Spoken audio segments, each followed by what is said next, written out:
myself, Jannavi Gore. In the last time, we have studied about the lesson continuity and differentiability. Now, in this video, we are going to study about the exponential logarithmic function, their derivatives, second order derivative, Rolle's theorem, and mean value theorem.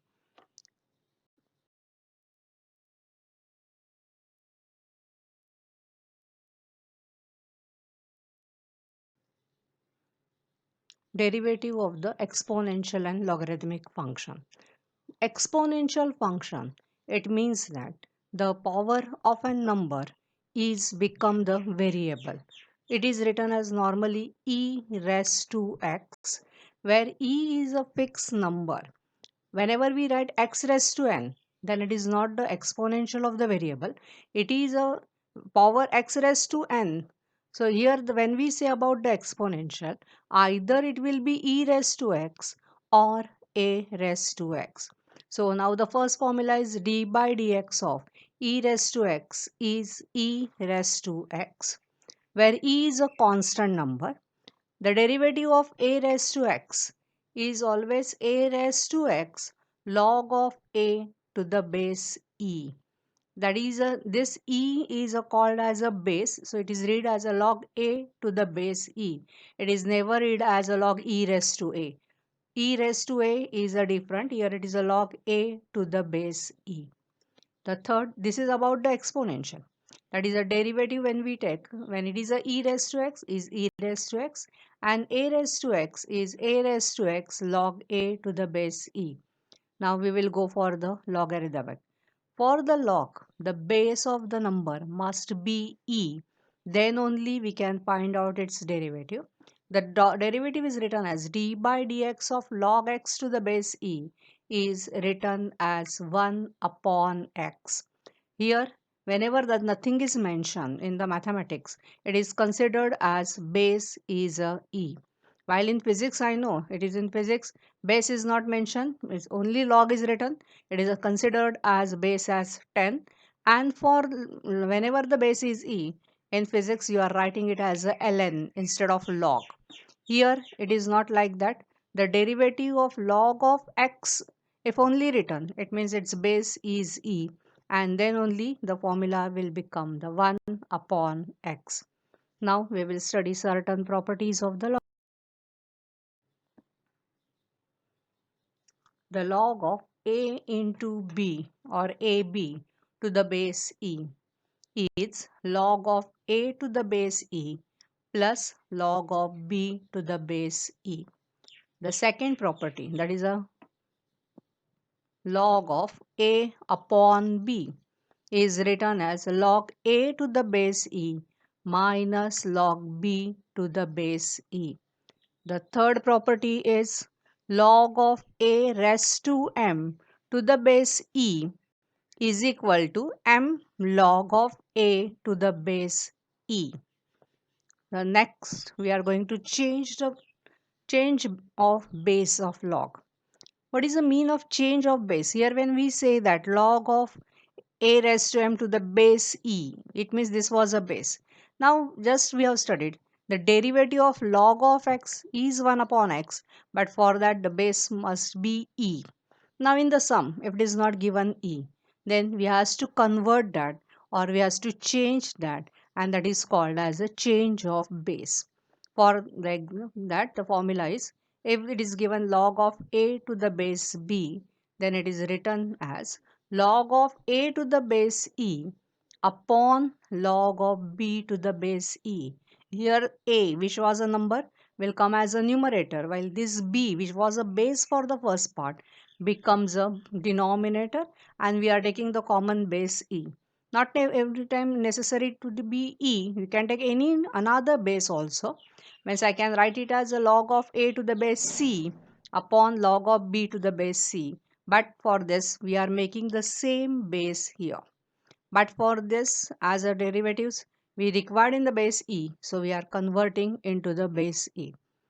Now this is important to change the base of a log if it is not e, because we know the formula can be used only when its base is E. Now, how to apply this formula or where it is to be applied? For that, we will take the one example. The example is y is equal to log of log x to the base 7. Here the base is mentioned as a 7. Here the base is not mentioned. It is not mentioned, it means it is a e. So the question is log of log x to the base 7, and we have to find out the dy by dx. Here the log of this will consider as a bracket, but for that this base is not e. So first we have to convert that into the change of base. So using the rule, that is a change base rule, we can write this as y will be log of this, whatever we get, log x to the base e upon log 7 to the base e. Now 7 is a constant, base e is a constant. So 1 upon log 7 to the base e becomes a coefficient of this term.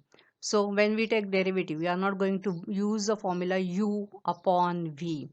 By mistake, if you start, you will get the same answer, because derivative of v when we take, this will act as a constant, and then this derivative will becomes a 0, and so we will get the same answer.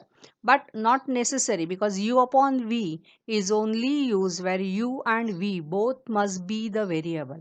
Here this is not the variable, this is a log of 7 to the base e is a coefficient because it is a number, and as it is a number it will becomes a coefficient. So when we differentiate with respect to x, we get dy by dx. Here I have taken 1 upon log 7 to the base e as a coefficient, then derivative of log x to the base e. Now for that, when we consider the derivative of this log, this becomes a bracket. The log of bracket is 1 upon bracket. So we can write it as dy by dx as 1 upon log 7 to the base e into 1 upon log x. But again we have to take the derivative of this log x which was in the bracket, and its derivative is 1 upon x. And so we can write it as dy by dx as 1 upon x log x into log 7 to the base e. So whenever the base is not the given e, first you has to use the change, that is a change base rule. First change the base, convert that into the e, and then only we can find out the derivative of the given function. So now where to use the log or how to use the log? For that we will go for the sum. Type 1. What is the type 1 given? Y is under root of x minus 3 x square plus 4 upon 3x square plus 4x plus 5, and we has to find out dy by dx. Now for this we can use directly, that is a derivative of root x.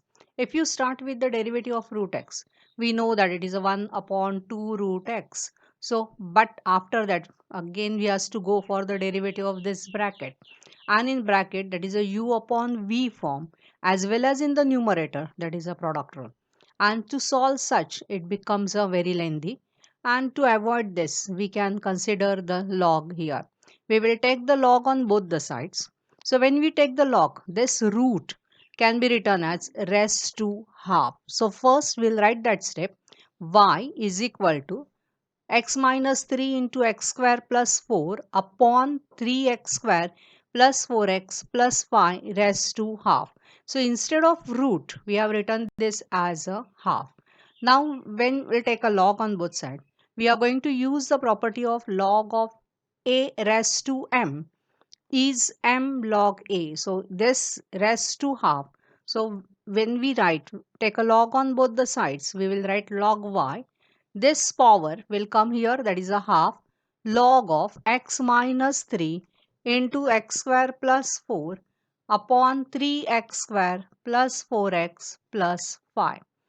Now again we are going to use the property of the log, that is this is your a into b, and here it is upon c. So we can write it as log a plus log b upon minus log c, and so we get log y is equal to half log of x minus 3 plus log of x square plus 4 minus log of 3x square plus 4x plus 5. Now, as we have simplified this, we will find out its derivative now, because log of base is not mentioned anywhere. It means we are considering this base as a e. So find out the derivative. Log of bracket is 1 upon bracket, derivative of bracket. Here also again we have to think about the derivative of bracket, and here also we have to take. And here it will be log of y, will derivative will be 1 upon y into derivative of y, so that is a dy by dx. So we are with respect to x, we get 1 upon y dy by dx, that half will remain as it is. Here it was a log of x minus 3, so its derivative will be 1 upon x minus 3, plus the next term was log of x square plus 4, so its derivative will be 1 upon x square plus 4 into derivative of this x square plus 4, and derivative of x square plus 4 is 2x, so here we get it as a 2x, minus the term was log of 3x square plus 4x plus 5. Its derivative will be 1 upon 3x square plus 4x plus 5. Again, we have to take the derivative of this, that is a 3x square plus 4x plus 5. And its derivative will be 6x plus 4. And we get 1 upon y dy by dx as half bracket 1 upon x minus 3 plus 2x upon x square plus 4 minus 6x plus 4 upon 3x square plus 4x plus 5. So what will be dy by dx? This y, when we multiply on the other side, it will becomes a y by 2, and the bracket remain as it is. Here we are having the three terms, so no need to go for the LCM. If only 2, then we can go for the LCM and simplify this numerator. Or the third, if we can go with this 3, but all must be the linear function. Here this is a linear, it is a quadratic, this is a quadratic. So we are not going to simplify this further. Only we are going to replace the y, and the value of y was a square root of. So we'll write it as half. Instead of square root, we can write raised to half as well.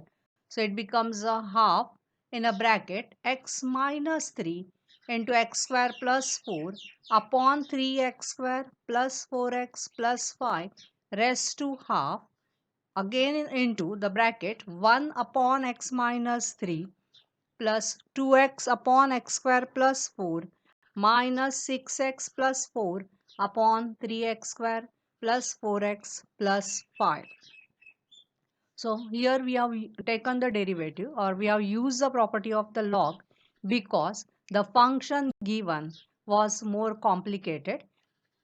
So we have used the log, that is a use of log, and we can find out its derivative. Now another method is that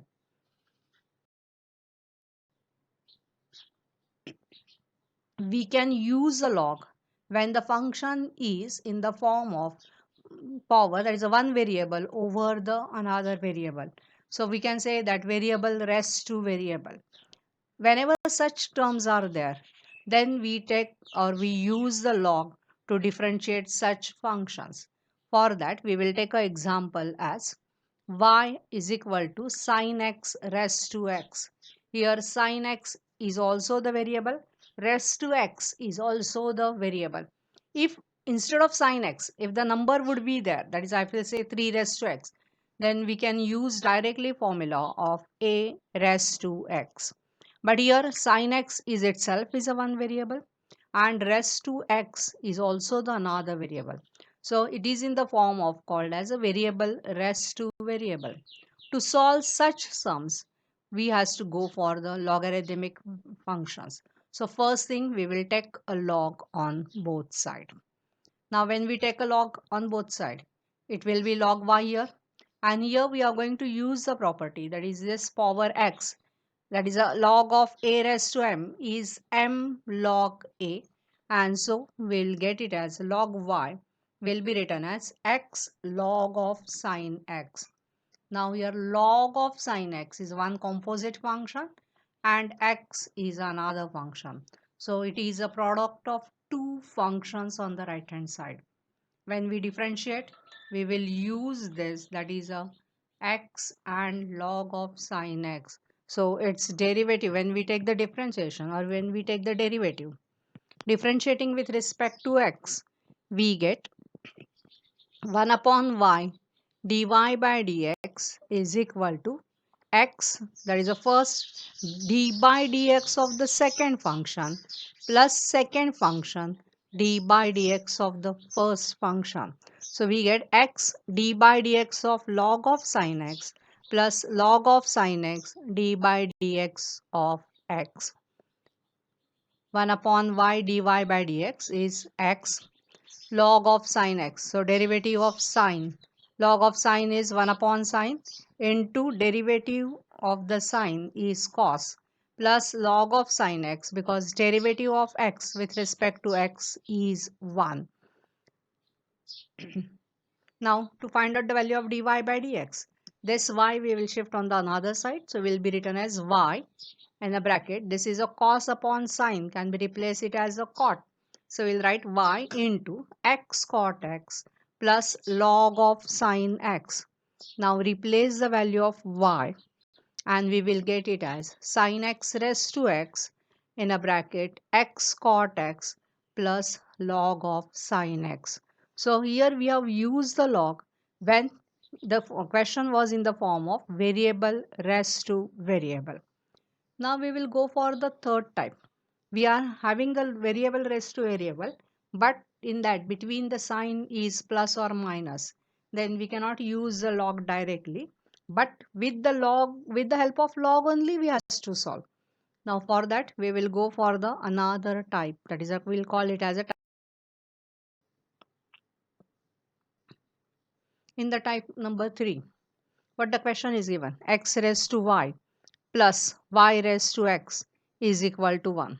So here it is a variable raised to variable plus again variable raised to variable.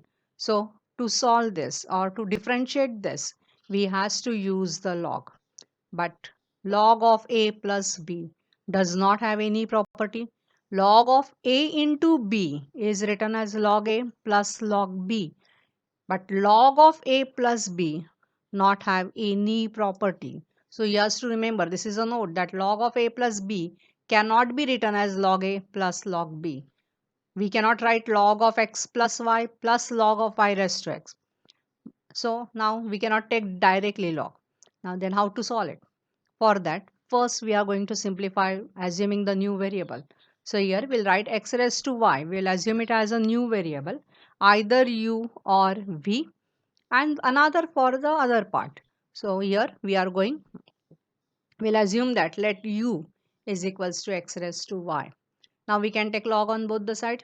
And so what we get, log u will be equals to y log x. Here we have used the property of log. So log u is equal to y log x.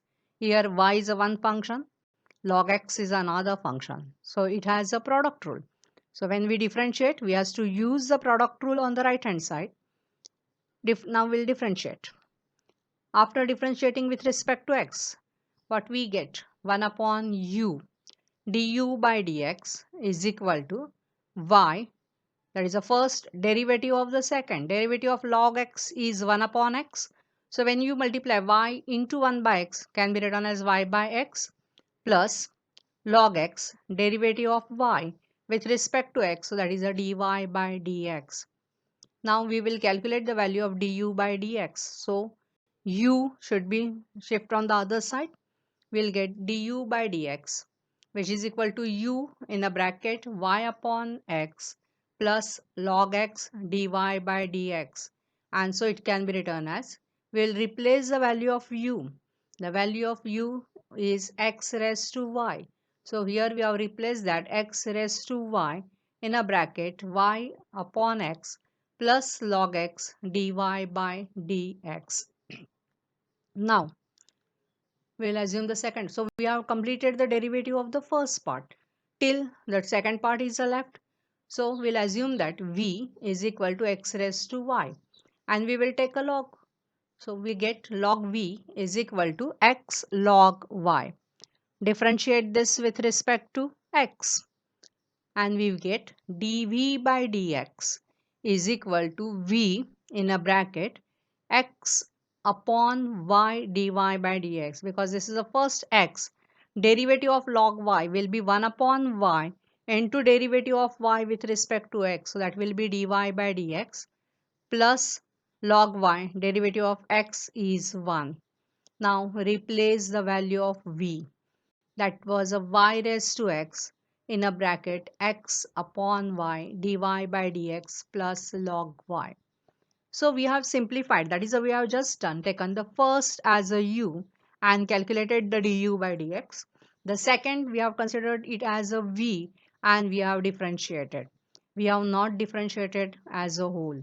So to simplify this, in the next step we will write it as x raised to y was a u, y raised to x was a v. So we get, actually the question has changed to now u plus v is equal to 1. Now we'll differentiate this with respect to x. So ultimately we'll get du by dx plus dv by dx is equal to 0, because 1 is a constant and its derivative will becomes a 0. We have already calculated du by dx. We have calculated the dv by dx. We will replace their values there. Now we get x raised to y bracket y upon x plus log x dy by dx plus y raised to x in a bracket x upon y dy by dx plus log y is equal to 0. The question was to find the value of dy by dx.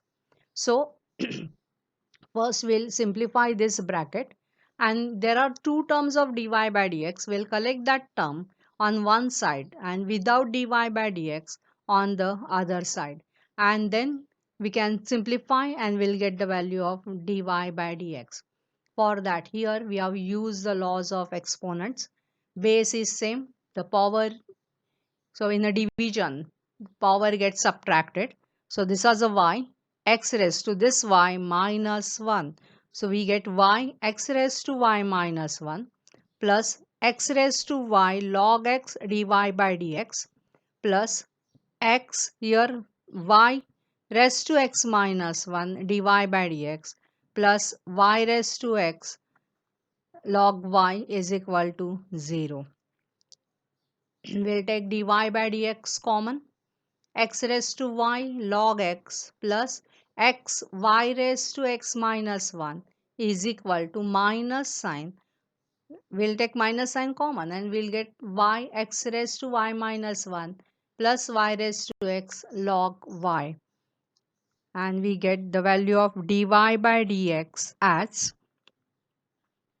minus y x raised to y minus 1 plus y raised to x log y upon x raised to y log x plus x y raised to x minus 1. So we have studied the third type of the sum, where directly we have not used the log, but as the question was consisting of variable raised to variable, ultimately we has to use the log to solve such questions. And for that, we have considered the two different parts separated and we are differentiating separately. Replacing its position, we can get the value of dy by dx. Now we are going to start with the second order derivative. What is mean by the second order derivative? If f of x is a given function, we know that its derivative is f dash of x. Now this f dash of x is again a function, and if this function is differentiable, and if we differentiate this with respect to x again, we will get another function. and that function, what we get after differentiating the f dash of x, is called the second order derivative of f of x, and it is denoted by f double dash of x. Single dash, it means the first order derivative, and when the second first order derivative is differentiated again, then what we get is called as a second order derivative. Now here we have taken the f of x as a function. If we represent y as a function, or we define the function as y, it is some function of x, then its derivative is denoted by dy by dx, and when we differentiate this with respect to x again, then what we get is a second order derivative. It is denoted by y double dash or y2, and that is nothing but d by dx of dy by dx, and so also written as d2y by dx square. So d2y by dx square is the derivative with respect to x of dy by dx.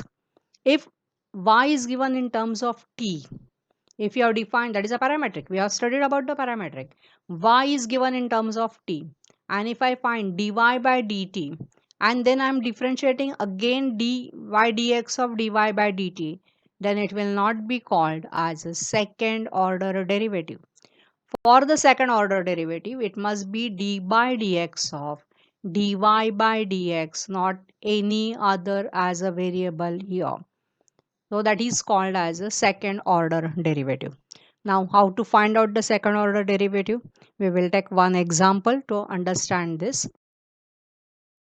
They have asked to find out d2y by dx square, where the function y is given as x cube plus tan x. Now, to find the second order derivative, first we have to find out the first order derivative. It means first we have to differentiate this function y is equal to x cube plus tan x. Differentiate that with respect to x. When we differentiate this, we get dy by dx, that will be 3x square, plus derivative of tan x is sec square. So we get 3x square plus sec square x. Now this was a first order derivative. We will differentiate this again with respect to x. What we get is the second order derivative, and so it is written as d2y by dx square. Now derivative of 3x square will be 6x.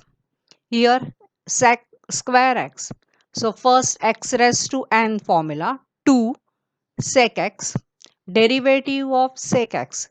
Derivative of sec x is sec x tan x.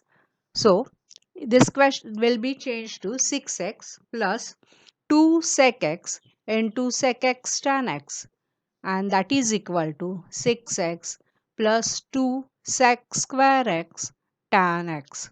So whenever the function is given, first differentiate and again differentiate with respect to x, we get the second order derivative. Now we will go for the next question, where they give as or to ask them to prove certain result, where we required as a second. For that we will take an exercise 5.7 question number 17, that y is given tan inverse of x the whole square. They have asked to show that x square plus 1 the whole square y2 plus 2x bracket x square plus 1 y1 is 2. Here y1 indicates the first order derivative, while y2 indicates the second order derivative. It means we have to go for. Now to simplify this, there are two methods. One, we will find out y1, then we will find out y2, and we will replace these values of y2 and y1 in this equation in the left hand side, and we'll try to prove as a right hand side, that is a 2. That is a one method. Another method, that is a just go on finding out y1, cross multiply and try to simplify. Naturally you will get a required result. I'm going to solve by the another method, that is a second method. For that, y is equal to tan inverse of x the whole square. I'm going to differentiate this with respect to x. So the derivative of y is y1. So I will get it as y1 as 2, because this is a bracket raised to n bracket raised to n minus 1. So we get 2 tan inverse of x into derivative of the bracket, and we get it as y1 as 2 tan inverse of x into 1 upon 1 plus x square. That was a derivative of tan inverse x. Now we will multiply this 1 plus x square on the other side, and after multiplying, what we get is 1 plus x square y1 is equal to 2 tan inverse of x. This is a 1, or keep it as a u upon v form and differentiate to get the value of y2. Instead of that, because in u upon v, the main mistake what the normally student do, that is upon v square. You always forget to write upon v square, and because of that it creates a more problem. And to avoid that, what I have done, I have multiplied by 1 plus x square on the other side. So I get 1 plus x square y1 is 2 tan inverse x. Here 1 plus x square is a one function, y1 is another function. So when we differentiate, we have to use the product rule. Now we will differentiate with respect to x again. First, 1 plus x square will remain as it is. Derivative of y1 with respect to x is a second order derivative. So it is written as y2 plus 2, that is a y1 will remain as it is, and derivative of 1 plus x square is 2x. So we get that is a plus 2x y1 is equal to 2. The derivative of tan inverse of x is 1 upon 1 plus x square. Again we will take the LCM, we will multiply. What we get, 1 plus x square, the square y2 plus 2x 1 plus x square y1 is 2. That what they have asked to prove. So we get the result directly. Another way, I just say this is your y1, then multiply, don't multiply on the right side, use the formula of u upon v, calculate the y2, and then start with the left hand side, replace the y2, replace its y1, simplify, and check whether you get the right hand side. As they have stated, show that or it prove that, it means it should be 2 only. If you are not getting, it means you have created certain errors in the solving the sum. This is a one method, but this is the easiest method. To avoid u upon v, always go on cross multiplying and then go on taking the derivative. That gives you the easiest way for the or in easiest way we can prove whatever the result required. Now after this,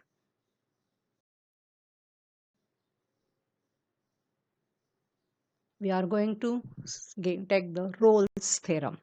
There are two theorems. One is a Rolle's theorem and another is a mean value theorem.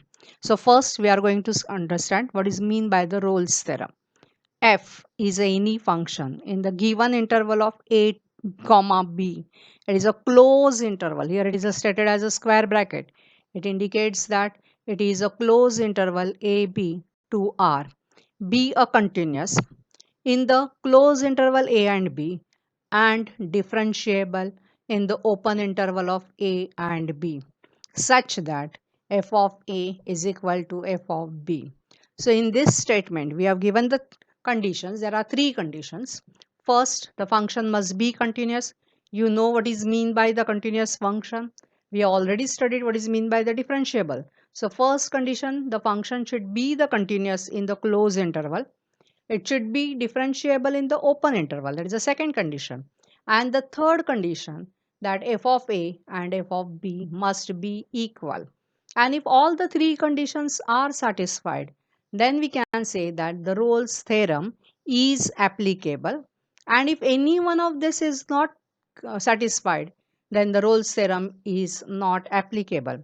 Then by the Rolle's theorem, we can say that in exists a C which belongs to A and B in the interval of A and B, such that f dash of C is equal to 0. So for the Rolle's theorem, function must be continuous, differentiable, and f of a and f of b must be equal. Then only we get the value of c in the interval of a and b such that f dash of c is equal to 0. Now we will try to understand its geometrical interpretation. Here we have drawn the graph of certain function. This function graph is a curve graph. This is our x-axis, y-axis, and we have drawn the graph of the f function f of x. Here we have taken the point A, and here it is a B, where f of a, it means the value y coordinate at this point and at this point is equal, because when we join we get a straight line here. If I'll take a here and b here at this point, what we'll get? I will not get the f of a and f of b equal. So here we have taken the 2 points a and b such that the value of f of a and f of b are equal. Now as we get the curve, what we are trying to, we have already studied what is mean by the tangent. Tangent to the circle we have studied. Tangent to the circles are nothing but a line which intersects the circle in one and only one point. That is called as a tangent of the. Now we will try to find out the tangent. Here we can draw, as the curve is given, we can draw, have infinite points. So we can find the infinite tangents at each and every point. But we try to find out the C such that the tangent drawn at this point will be parallel to this AB, or we can say that it is a parallel to x-axis. So here we get the point C, at which if we draw the tangent, this tangent line will be parallel to the x-axis, and that is a point C. And as we know, the slope of the x-axis is always 0, and therefore this first order derivative, or that is a value of f dy by dx, also gives us the slope of a tangent, and as it is a parallel, f dash of c must be equal to 0. That we can draw the tangent at c which is parallel to x-axis. This is a just interpretation given. The question when they ask, we don't have to draw the graph or plot the graph and check whether it is a given. We are solving directly by using these conditions. That is, the first we will check continuous, differentiable, and f of a and f of b.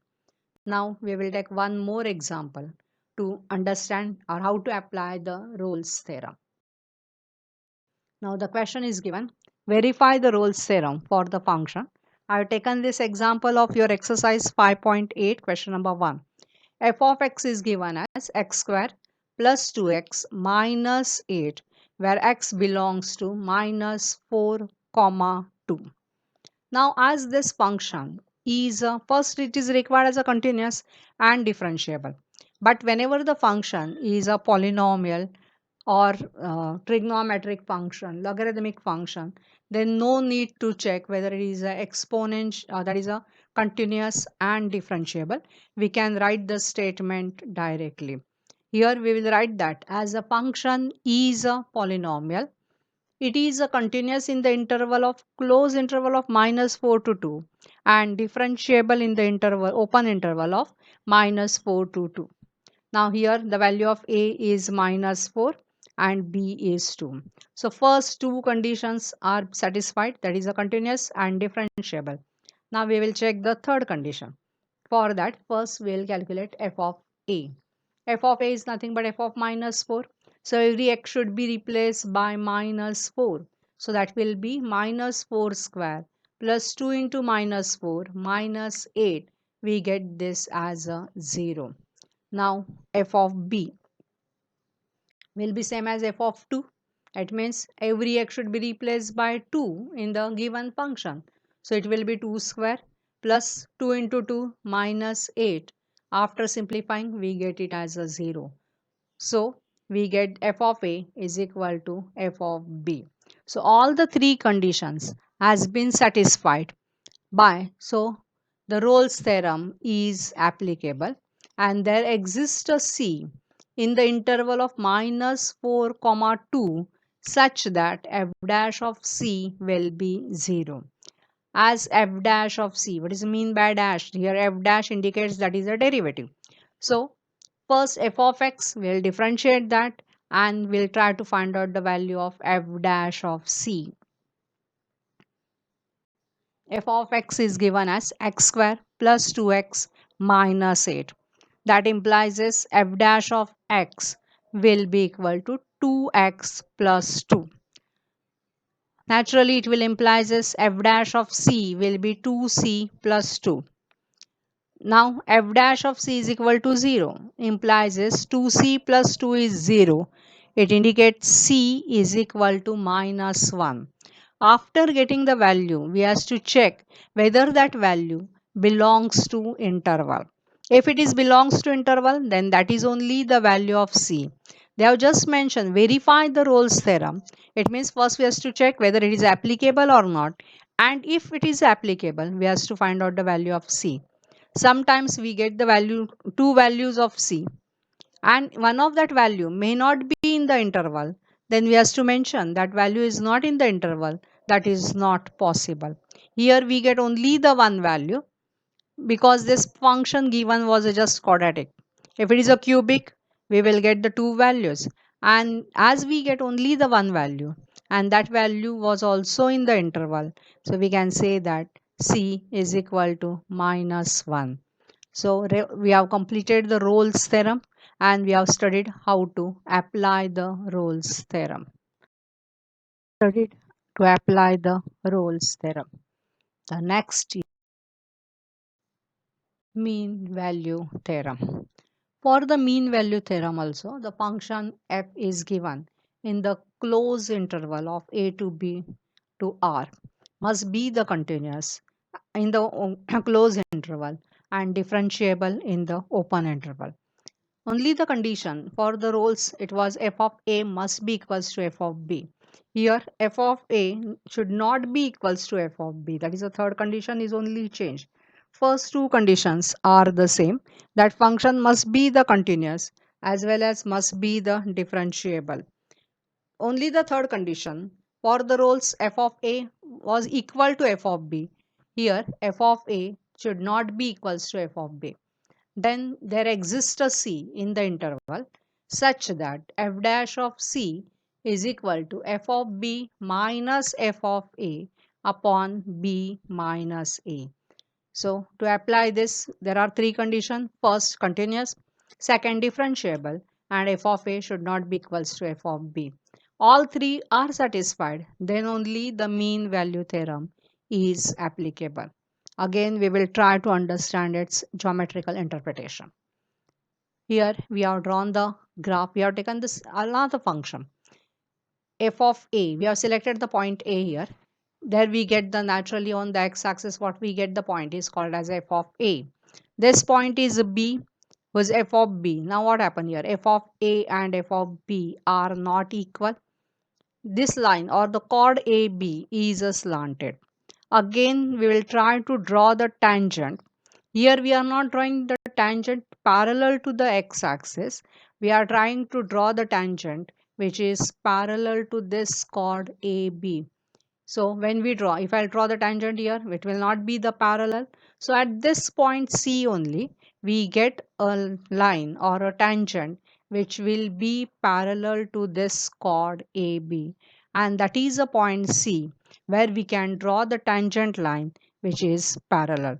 That is stated that in the graph we get this A and B are not equal. We get a point C and the tangent will be parallel to this chord AB. Now we will take one example to understand how to apply the mean value. Again, we have taken the exercise 5.8 question number 5. Verify the mean value theorem. The f of x is given as x cube minus 5x square minus 3x in the interval of a to b where a is 1 and b is 3. That is the first part. And in this case only they have given find all the c's which is on the open interval of 1 comma 3 for which f dash of x is 0. So this is not the part of the mean value theorem.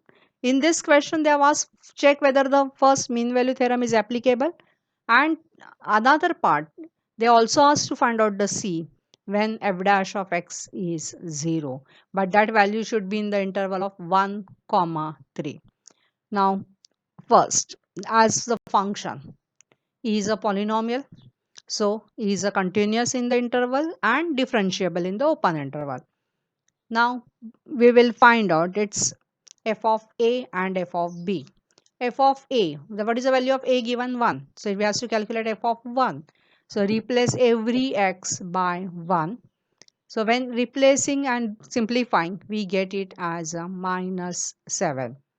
Now we will calculate f of b. b is 3 here. So we'll try to find out f of 3. It means every x of this function should be replaced by 3. So just replace and simplify. When we simplify, we get it as a minus 27. F of a was minus 7, f of b is minus 27. So f of a and f of b are not equal. So third condition is also satisfied, and we can say that, or that implies is the mean value theorem is applicable. As the mean value theorem is applicable, there will exist a value c in the interval of 1 comma 3 such that f dash of c will be equals to f of b minus f of a upon b minus a. We have calculated f of b, f of a, we have the value of b and a, but till we have not calculated f dash of c. For that, first f of x is given, we will find out the derivative. Now f of x is x cube minus 5x square minus 3x. So differentiate this, we will get it as f dash of x will be 3x square minus 10x minus 3. So to get f dash of c, every x has to be replaced by c. So f dash of c will be 3c square minus 10c minus 3. Now by the mean value theorem we know f dash of c is equal to f of b minus f of a upon b minus a, and that gives you 3c square minus 10c minus 3 is equal to f of b value was minus 27 minus of f of a was minus 7 upon 3 minus 1. Now naturally when we simplify this, that is a minus 27 plus 7 minus 20 upon 2, that is a minus 10, and we get 3c square minus 10c minus 3 is minus 10. Shift this minus 10 on the other side. We get 3c square minus 10c plus 7 is equal to 0. Now this is a quadratic equation in terms of c. Try to split in a such a way that their addition must be 10. And by splitting method, we get the factor as c minus 1 and 3c minus 7, that is equal to 0. Comparing to the 0, we get the value of c as 1 or 7 upon 3. As it is interval of 1 comma 3, this value of c must be in the open interval equal to 1, which is not in the open interval of 1 comma 3, and therefore c will not be equals to 1. Another value of c was 7 upon 3, that is in the interval, and so we get c is equal to 7 by 3. Though we got the two values, one was a 1 and another was 7 by 3, but as one was not in the interval, we get only the one value of c, that is a 7 by 3. So we have completed the first part. Now in the question, the second part, they have asked to find out the c when f dash of c is 0. We have already calculated the f dash of c. We will compare it equal to the 0. That is a 3x square minus 10x minus 3 is equal to 0. Now to get the value of, that is a 3c square minus, to get the value of c, this is a quadratic equation we get, but the factorization is not possible. We require the factors of 9 such that the subtraction is 10, which is not possible. So by perfect method, or that is a By the formula, we can find out the value of C. C is minus B plus minus under root of B square minus 4AC upon 2A. This is the formula which we have studied in the 10th standard. Now here the value of B is minus 10. So that will become 10 plus minus under root of 10 square, that is 100. 4AC. 4, A is 3, C is minus 3. And so we get it as a 136 upon 2 into 3. 10 plus minus under root of 136. Simplify this, we get it as 5 upon 3 plus minus under root of 34 by 3. Now we get the two values of C. One is 5 by 3 plus root 34 by 3 and another is 5 by 3 minus root 34 upon 3. Now the first, when we consider the plus, it is in the interval of 1 by 3.